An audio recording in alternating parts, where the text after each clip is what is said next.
Well, all right, guys, welcome to the Geeks and Greeks podcast, where we bring you the latest and greatest in the world of sports. I'm Adam. Pete. And I'm Tom. And in this episode for Wednesday, January 7th, 2026, have Geeks and Greeks news. Also, we officially name our QB Survivor. We talk about the bizarre finish to winners and losers, our wild card predictions, the NFL postmortem to the Ravens and the Bucks, and the college football semifinal. So grab your favorite team's jersey, sell in some snacks, don't forget to like and subscribe, and let's get going. And here we go.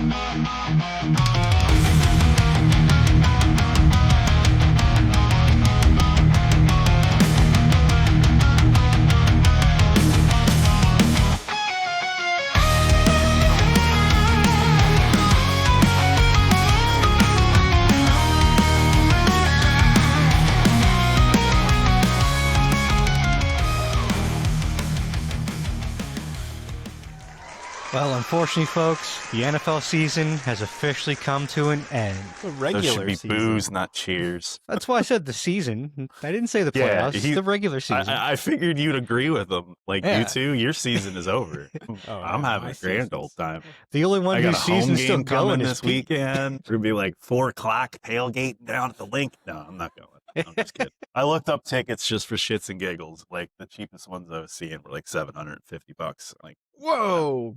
no, I'm sorry. I got that backwards. Forgive my dyslexia. $570, but still way out of my range. Right? Ew.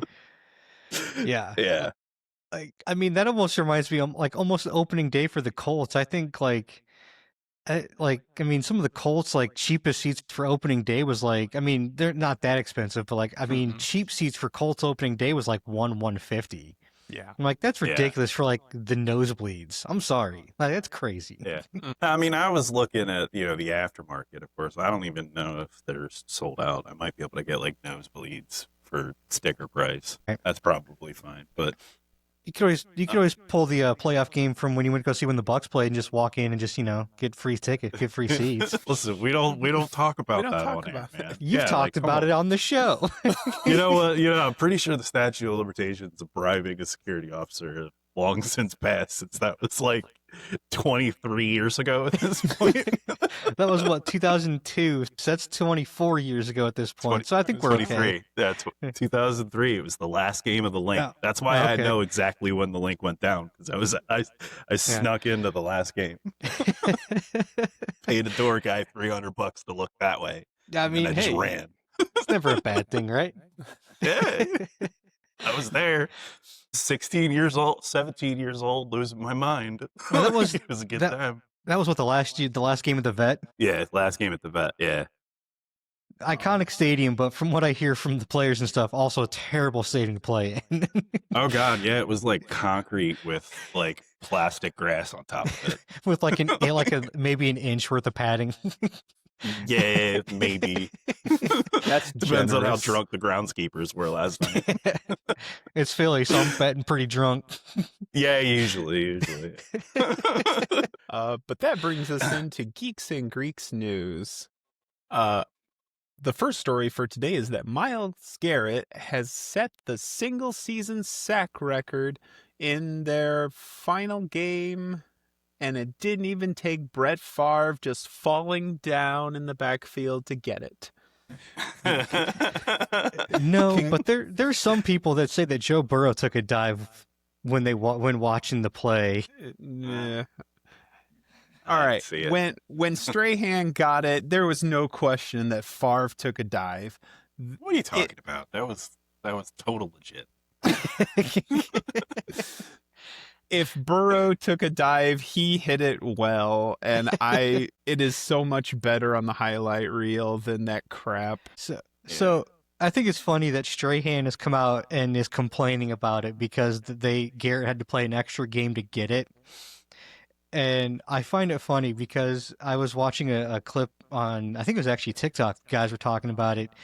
And even though Garrett played an extra game technically, Garrett got the sack in 200 less plays than it took Strahan to do it.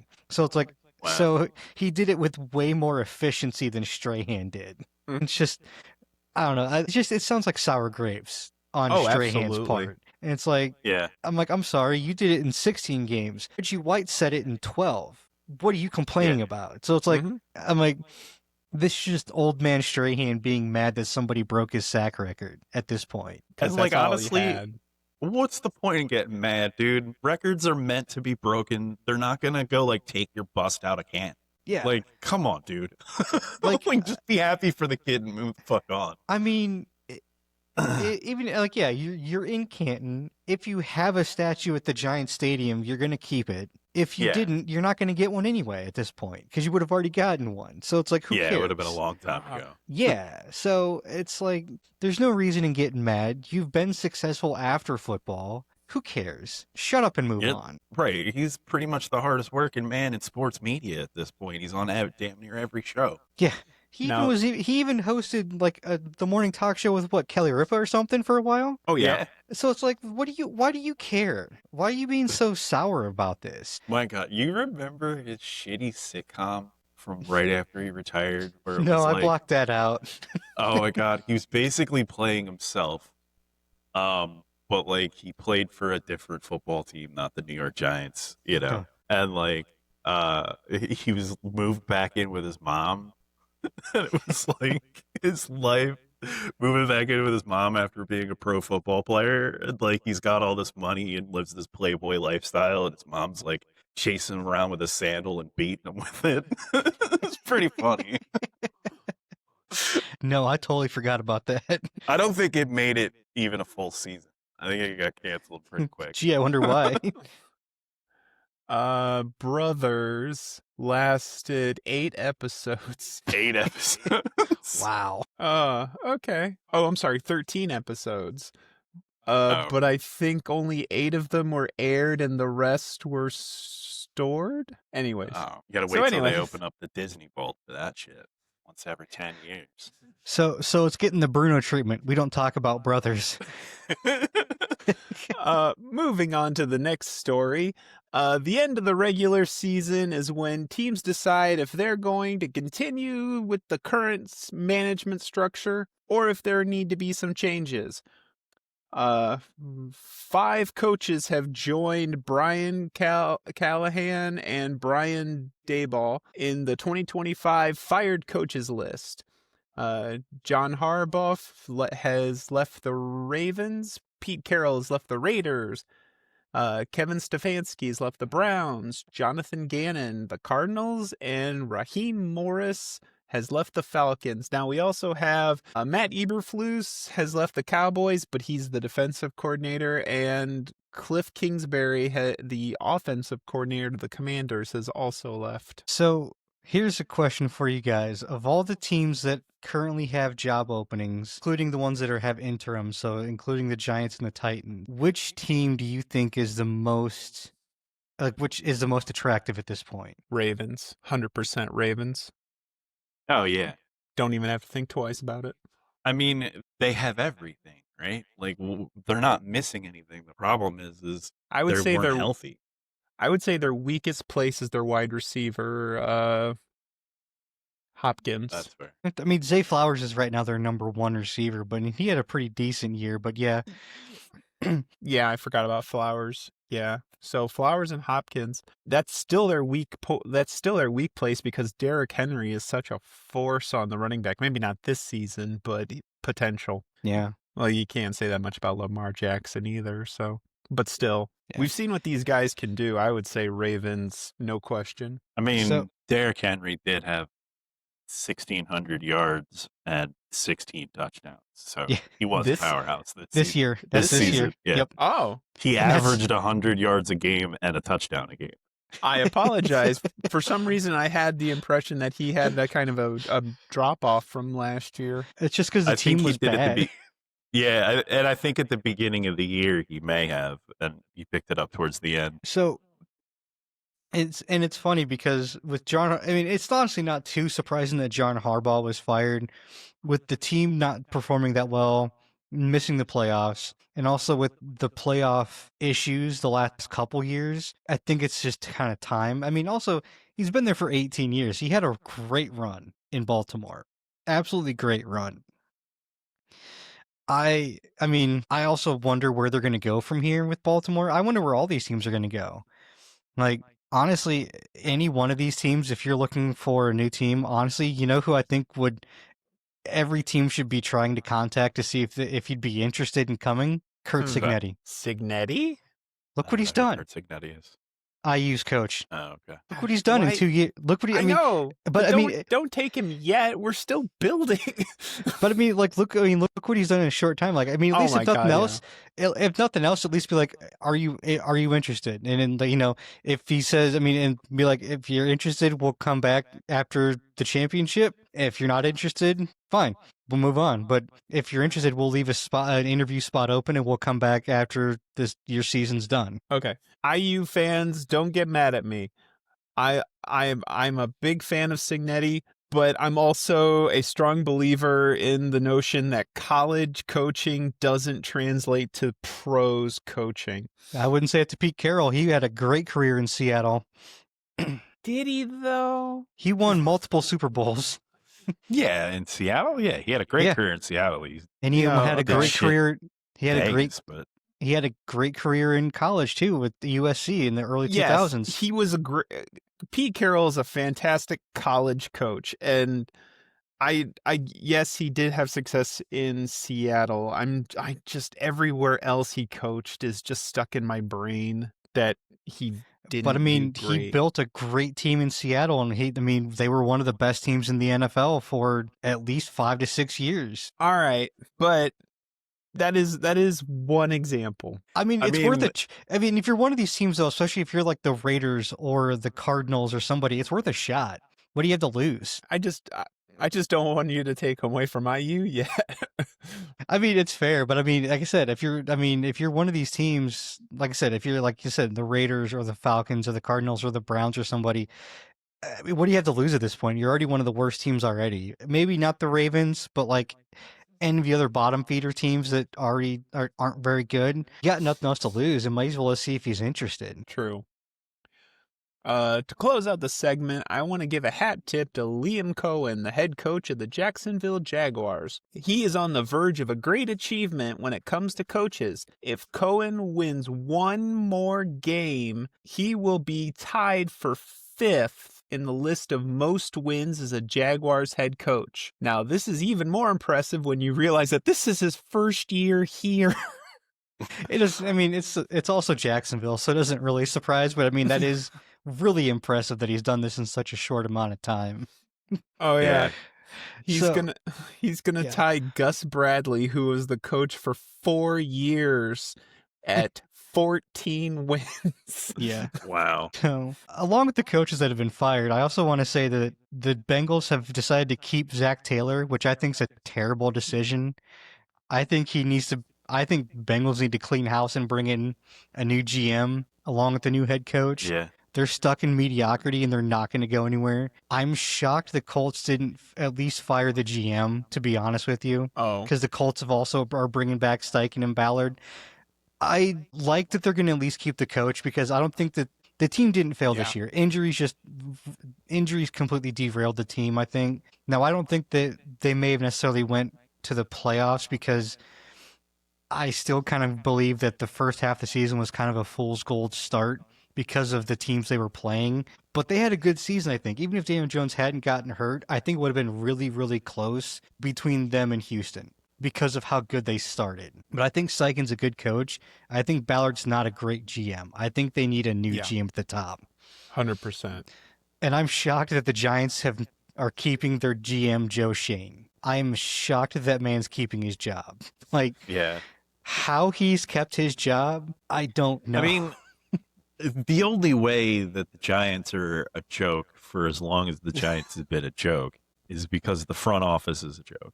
I mean, it's not the coaches, it's not the players. We've had how many combinations of that, and they don't win. Yeah. They had a couple of fluke years with Eli Manning, They Like, had a fluke year with Daniel Jones when he went to the playoffs. yeah, fluke year with Daniel Jones. And other than that, they've been an absolute joke for damn near 40 years, if not longer. Like, Yeah. it's ridiculous. Ever since the original Mara's, the original owner, I think, well, maybe not original owner, but like the Mara, the owner now, his dad, ever since he passed it to his son, they've Oh. been a complete joke. Yeah. Because he's never done anything with it. And it's just like, this is how this guy keeps his job. I don't know. This is the same guy that didn't want to re-sign Saquon. This is the same guy that didn't want to keep Daniel Jones. This is the same guy that hired incompetent coaching staff and that couldn't figure out how to win with Saquon and Daniel Jones. When we see what they can do when you put them in positions to win, like, it doesn't seem that hard when you watch these guys go to other teams that see their strengths and put them in positions to play to their strengths. Like, Yeah, it might be. It might be time for the owners to try to force them to sell or something. I mean, I would hope so, but I don't know. I think the only way they can fully force them to sell is if they get caught doing something racist. That's about the only Yeah. thing we've really been able to do.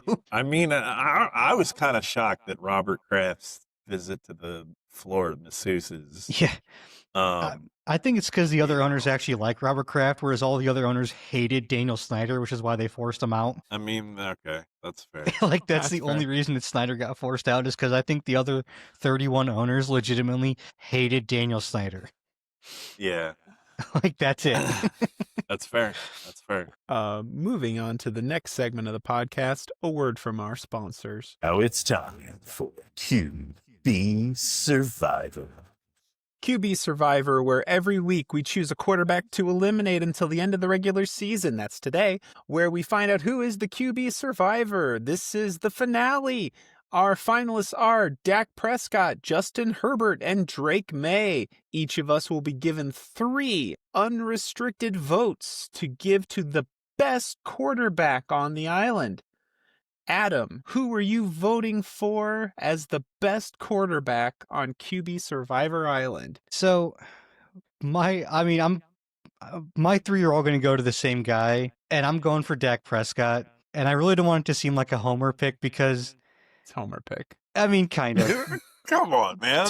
I mean, it is to a point, but like at the same time, he's the reason that this team won any games at all. If this team had a better win-loss record, I think he'd be the MVP of the league this year. I truly do. I mean, he carried this team, and as much as everyone always gives him shit about how he can't come in clutch and can't do this and can't do that, isn't a top quarterback in the league, I think he really proved it this year. One of the best in the league. He was 3rd in the league this year in yards. He had one of the best touchdown to interception ratios this year. I mean, obviously, having George Pickens really helped across from CeeDee Lamb this year because you basically had 2 number 1 receivers at all time. And when CeeDee Lamb went down, George Pickens really stepped up at the same time. I mean, Drake May, don't get me wrong, Drake May also had a great year. Justin Herbert, not as much. He's only here because I saved him. I'm still going to go out and say that right now. This is me not arguing with you. But I think Dak Prescott, if Dallas had made it to the playoffs or was even close to winning the division, I think that it would legitimately be a 3-man race for the MVP if the team was just better. So that's why I'm putting my 3 votes in for Dak Prescott for QB Survivor. All right, Pete, who are you voting for? Well, I mean, if we're doing homer picks, I'm just gonna vote Jalen Hurts back onto the island. I'm just kidding. So I kind of came up with a little formula for myself based on full season stats on how to rank people. I mean, especially with Justin Herbert because it's not really fair because he got sat. And I think Dak only played half the game too. So Yeah. I wanted to look at the season as a whole. If we throw out wins and losses, because clearly that's what Adam's doing. Take a look at touchdowns. Drake May got 3 of them, or I'm sorry, 31 touchdowns this year in the air. If we take a look at interceptions, Drake May got 8. Conversely, Dak Prescott threw 10, and Justin Herbert threw 13. So, he did lead the 3 in fumbles, so he did have 8 fumbles as well. But Dak Prescott had 6 and 10 interceptions, so it's the same number of things there.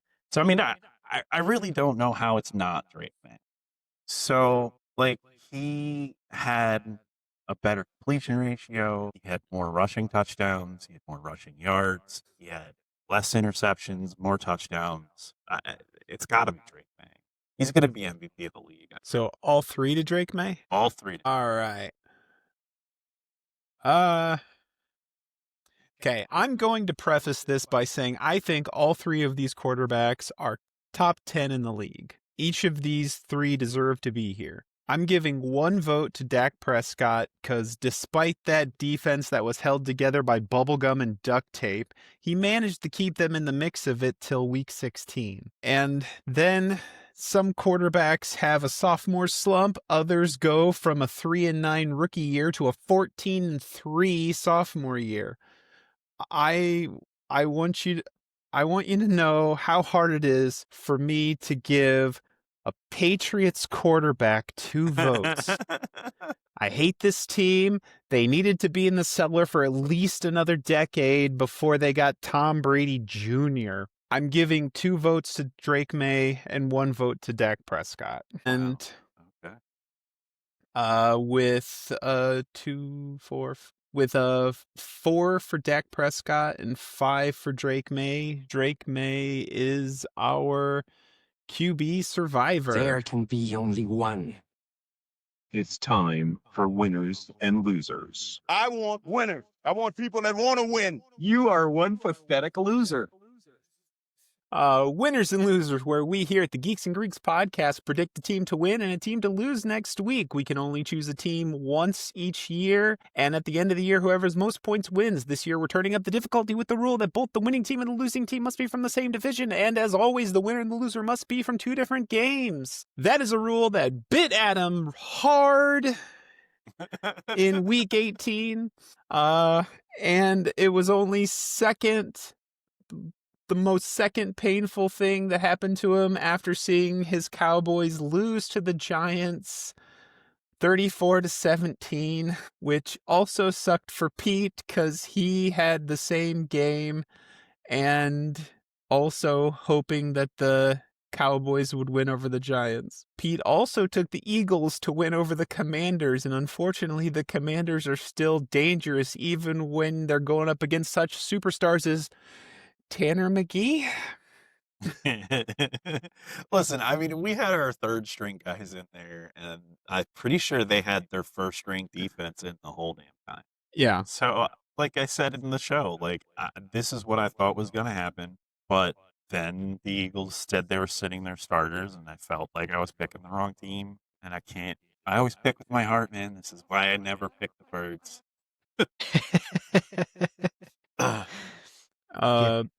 Then I went with the AFC South taking the Titans to win against the Jaguars. Not a chance. Jaguars crushed them 41-7. And finally, I took the Colts to lose to the Texans. Sure did, but the Colts, you gave me hope. I was right there the entire game. And on the final play, I thought they might actually pull off this last second touchdown. But unfortunately, it was a fumble, and then the Texans ran it in for another touchdown, ending the game 38-30.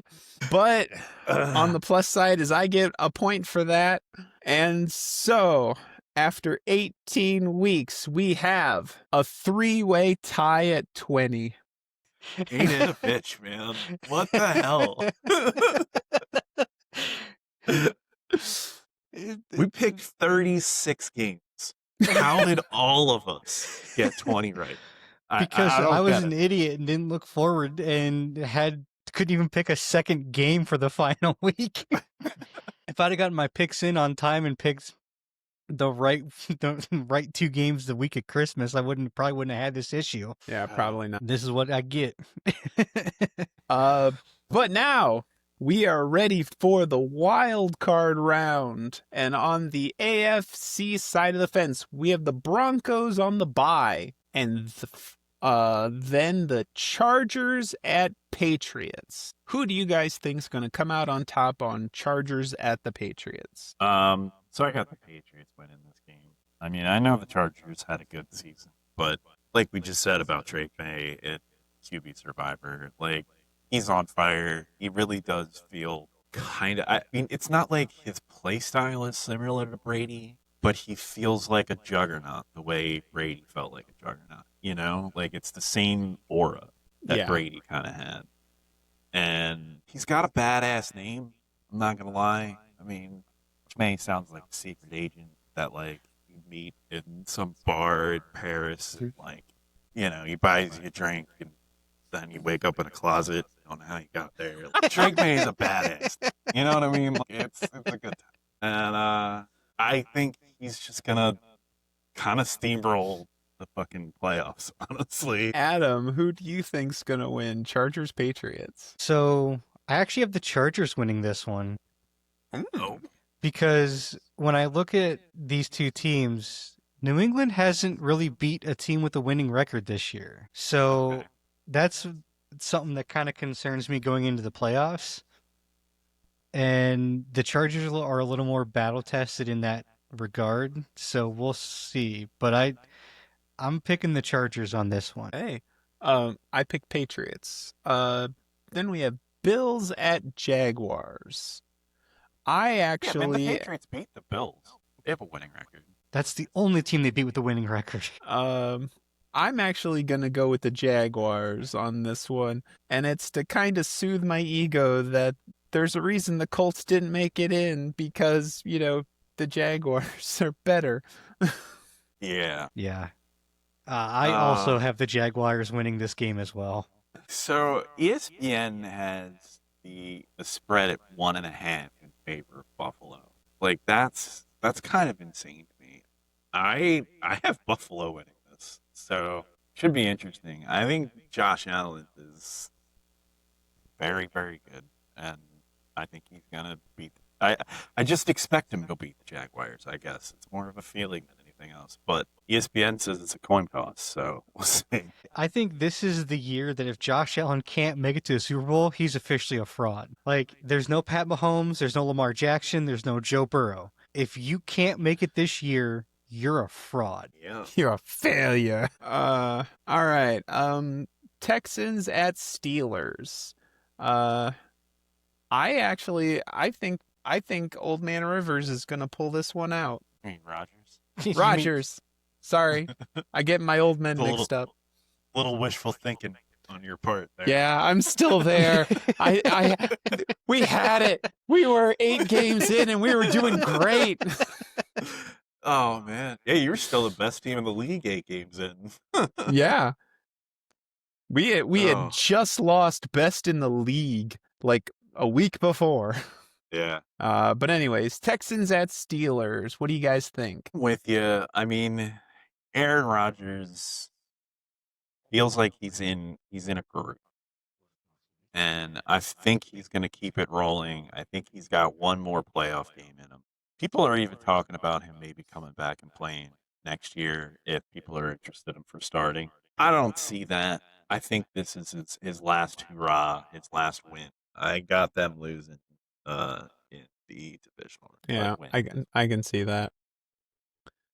Adam, Texans at Steelers. So I have Houston winning this. Of course And- you do.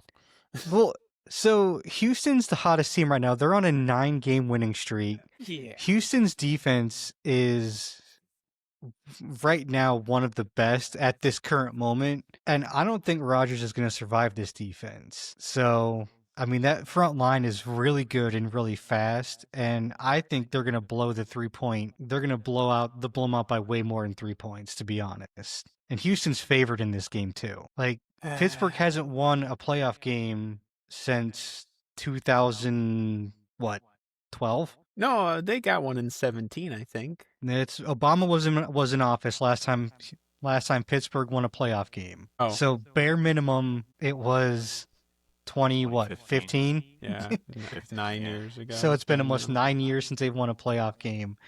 I don't think a 40-year-old Aaron Rodgers is going to help them at all. So, and I wouldn't be surprised if after Pittsburgh loses this that Mike Tomlin's fired either. You think? I mean, No. They don't fire coaches. I We mean, ju- I wouldn't be surprised. Again, he's been there for almost 20 years too. yeah, we just got done talking about this at work. Steelers don't fire coaches.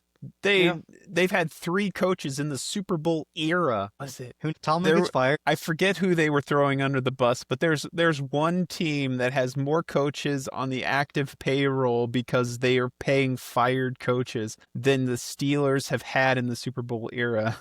It's probably the Raiders because they have 4. Is that that would be Yep. it then? The Raiders are paying $50 million to coaches right now that aren't even on there. That's right. Because it's Chip Kelly, it's now Pete Carroll, it's John Gruden and Josh McDaniels. They're still paying Gruden. Oh, And that's Antonio funny. Pierce. So not McDaniels, it's Antonio Pierce. So yeah, they're paying those 4 guys a total of $50 million next season. All So, right. well, it was the 2016 season that the Pittsburgh last won. Played Yeah. the Chiefs, actually. Their last win. And, I was going to say, Ben I thought it was around Roethlisberger- 17. Yeah. Big Ben Roethlisberger Ben. was the quarterback. Yeah. Le'Veon Bell and Antonio Brown. Guys. That's a Good old flashback. days. Yeah, it Yeah. is. I feel I'm old old, now. Tony. I'm pretty Brown, sure I that- probably that- had that- one of those 3 guys on my fantasy team that year. Le'Veon, well, I absolutely had at least one.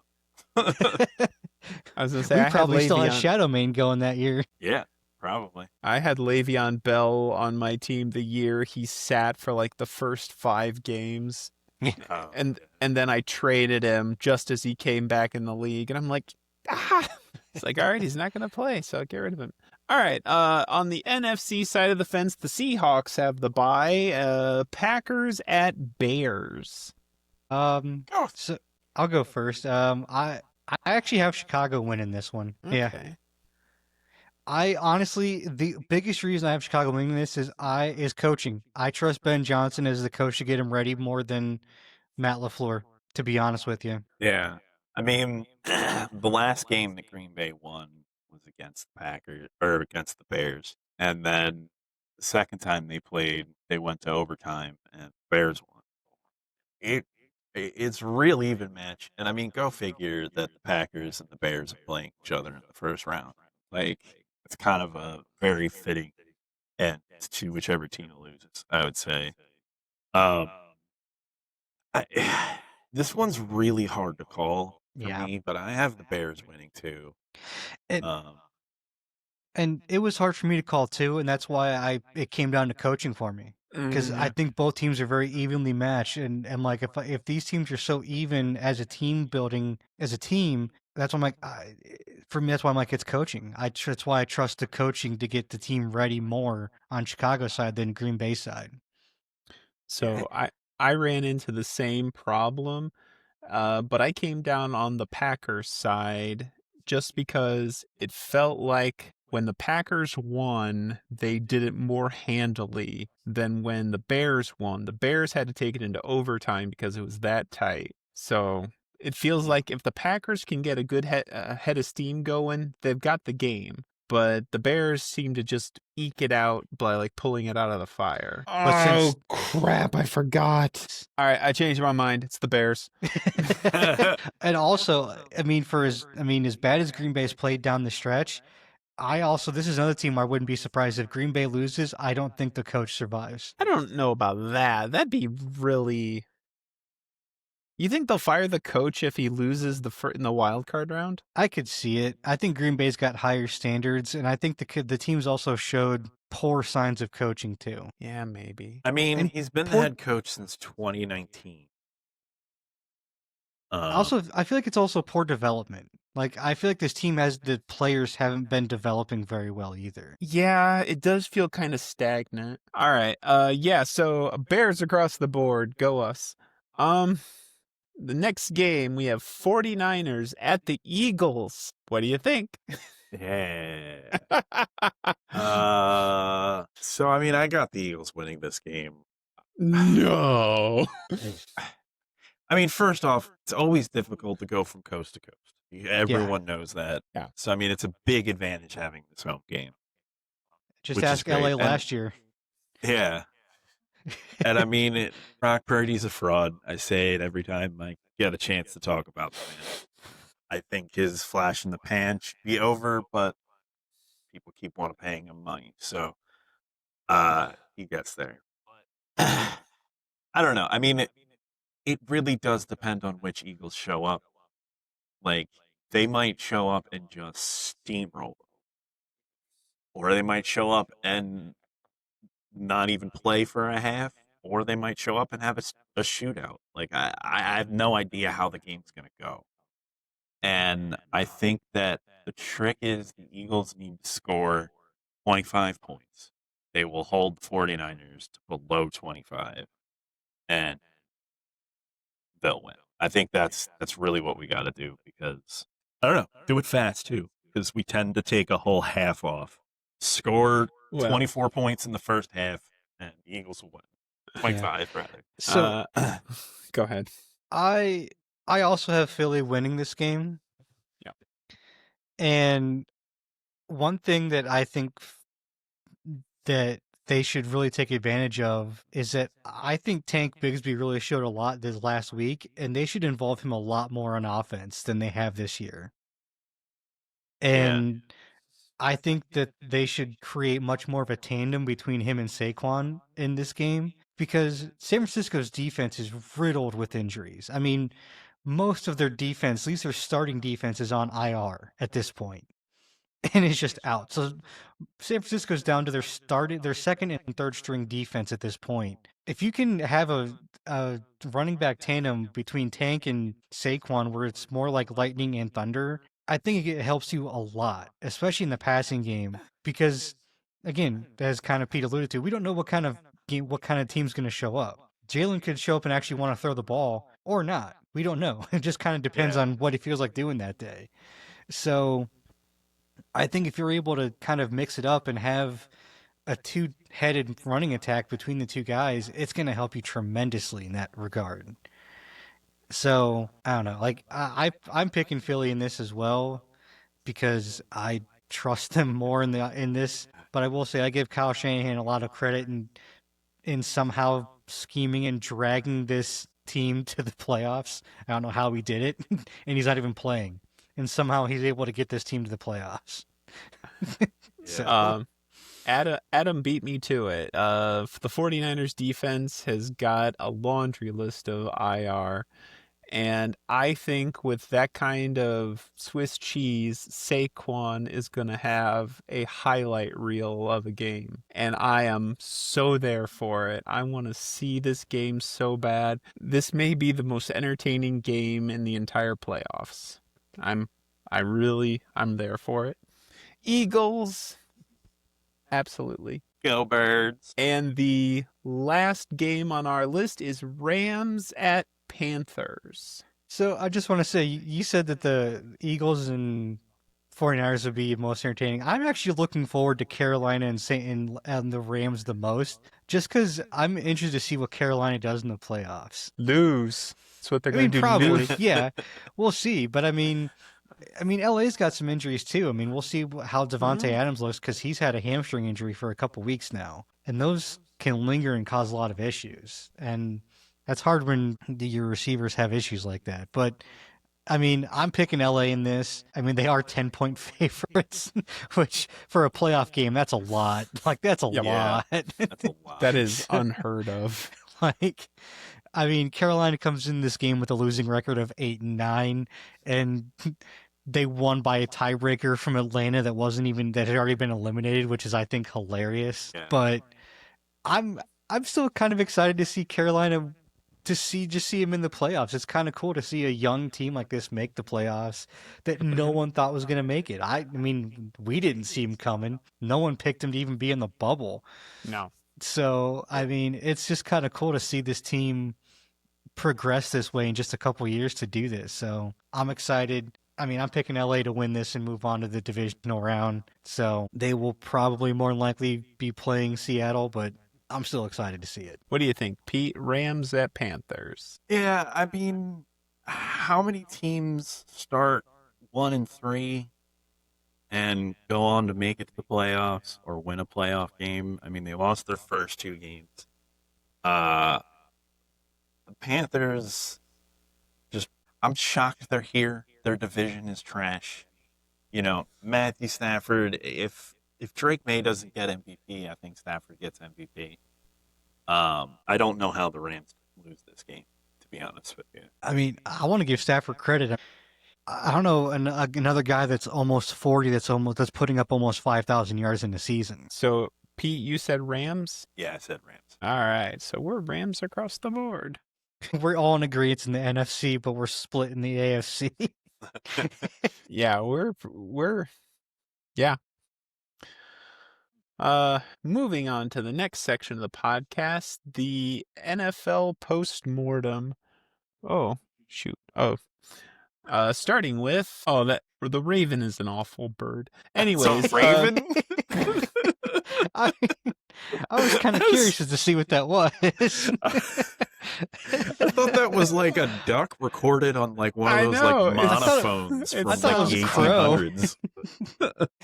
The Ravens currently sitting at 8-9, having won over the Bears, Dolphins, Vikings, Jets, Bengals, Packers, and the Browns twice. At the beginning of the season, Pete and I both thought the Ravens would make it to the Super Bowl, but lose to a superior Eagles team. Adam thought the Ravens would end up winning the Super Bowls and finally getting Lamar Jackson that well-earned Lombardi trophy. This year in the draft, the Ravens took safety Malaki Starks in the first round and linebacker Mike Green in the second. Well, we see how that worked out. Yeah. You know, it's just one of those things. I mean, injuries to Lamar and everything else just kind of sucked, unfortunately. But I mean, you know, it is what it is. But with Harbaugh gone, the coaching carousel is going to hit. We'll see what they do. I'm interested to see who the new coach is going to be. That's going to be obviously the most important thing. But I'm curious as to see who they're going to get, because it's not as if there's a bunch of big name coaches that are out there. So I'm wondering if they go with somebody new. Do they bring back somebody? Does Bill Belichick make a return to the NFL? Dear God, that would be such a bad idea. Only if he dumps his girlfriend. You cannot bring that. You cannot bring that chick around, man. I'm telling you. No children in the facility, please. Yeah. I'm just curious to see what direction they're going to go. Like, you know, do they bring in? It'll be really interesting to see where they go, because I feel like if you have a team that's really a playoff and Super Bowl contender, I feel like you need to go with somebody that's already fairly well established. I'm just not sure who that's going to be. Don't get Pete Carroll, please.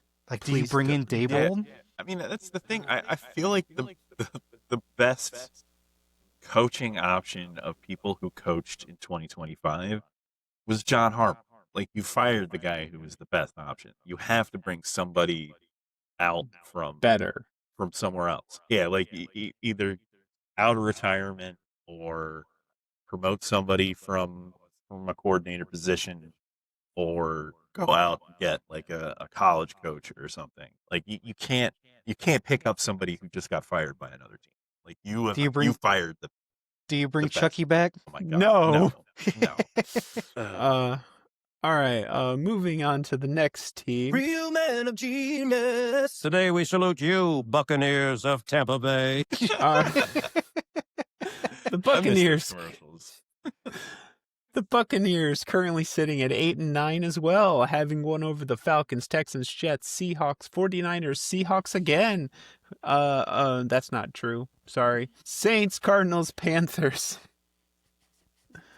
At the beginning of the season, Pete and I both thought the Buccaneers would make it to the wild card round. Adam had it making it to the divisional. The Buccaneers took Emeka Egbuka, the wide receiver, in the first round, and Benjamin Morris, a corner, in the second. I have no opinion of the Buccaneers. I don't care.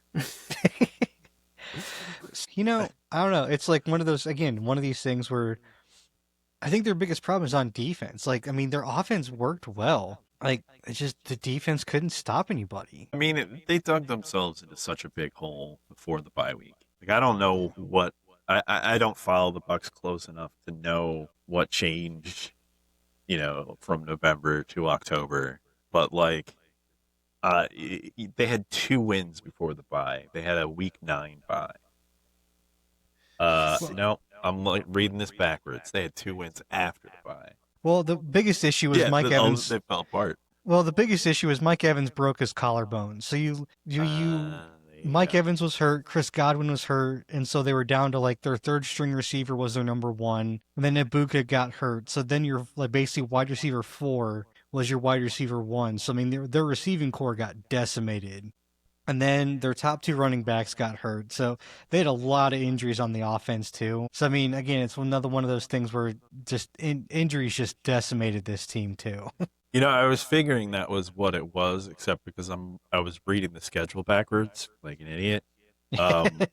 I thought they got people back after the bye week. That's what I was assuming. No, they were injury riddled going into the bye week. Yeah. And They like don't- Mike Evans came back the last like 2 or 3 weeks of the season from a broken collarbone, which is pretty impressive. They only won 2 games after the bye, and one of them was week 18 when no one gave a damn.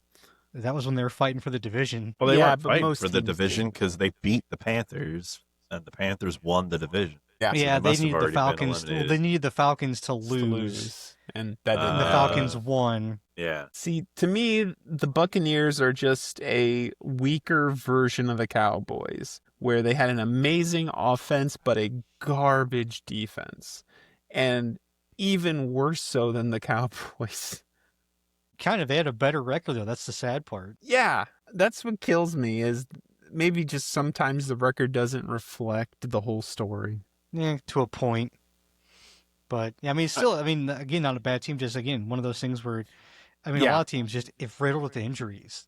And the biggest reason I know is because I had Mike Evans on 2 of my fantasy teams, and also I had a couple of their like one of their running backs too. So it's just injuries just ruined it.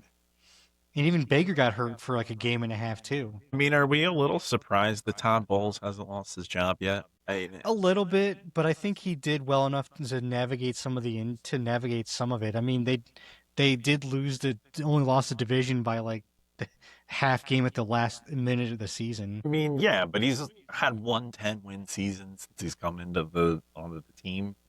Been head Yeah. coach for 5 years now. Like, See, but he didn't do anything like egregious. Like he wasn't pulling the quarterback out of the blue tent saying, "Get back on the field, you loser." Who cares if you have a concussion? I can't watch Russell my Wilson God. throw a football. Oh, all right. Moving on to the last segment of the podcast, the college football semifinals. In the quarterfinals, Oregon blanked Texas Tech 23-0. Indiana crushed Alabama 38-3. Ole Miss squeaked by Georgia 39-34. And finally, Miami defeats the great and mighty, the Ohio State 24-14. Many, many sad returns for Ohio State. Tomorrow we have the Fiesta Bowl with the number 6 Ole Miss versus number 10 Miami. And Friday we have the Peach Bowl with number 5 Oregon versus number 1 Indiana. hey, That's the most enthusiasm you're going to get out of me for Indiana. I mean, You know what? Like this is kind of one of the cool things with the college football playoffs. Like we have some of the teams we don't normally see, and this is also kind of what's made NIL a little bit interesting. Is we have colleges like Old Miss that are actually in the playoffs and actually somewhat matter, and also with IU because I mean, again, IU hasn't mattered till last year, yep. and like. I mean, it's kind of interesting. Like, again, it feels weird living in Indiana and IU has never mattered in football till now. So, I remember hearing this story that the Peach Bowl graphics team didn't have IU's logo in their database because it's never been relevant until now. I mean, yeah, it's totally fair. I mean, again, we've said this before. They are the losingest college football program in the history of the NCAA Division One. Yep. So, like, but I mean, this is cool. Like, I'm looking forward to it. I want to see what happens. I mean, I'm honestly really thinking that it's going to be probably IU versus Miami in the finals. To be honest, like Miami's defense is I'd be down really, for that. really good. Like they bum rushed Ohio State, and Ohio State honestly had a bad game plan. They tried passing way too much. They could run, but they just tried to drop back and pass just way too much. And Miami's defense just got home a lot. So, but Miami's got a really good defense. That offense looks great as well. I'm going to predict, honestly, an IU versus Miami national championship for the Ooh. following weekend. Oh, this is a great idea. I wish I'd thought of it. Pete, who do you think's going to get to the finals? It's funny. I don't even remember the teams that are in the game. So, like, I know so little about college football that because Eli Manning went to Ole Miss, I just assumed Ole Miss was like a big college Nope. football team. And so while you were talking, I was looking at the record of Ole Miss and seeing that that's definitely not the case. Yeah.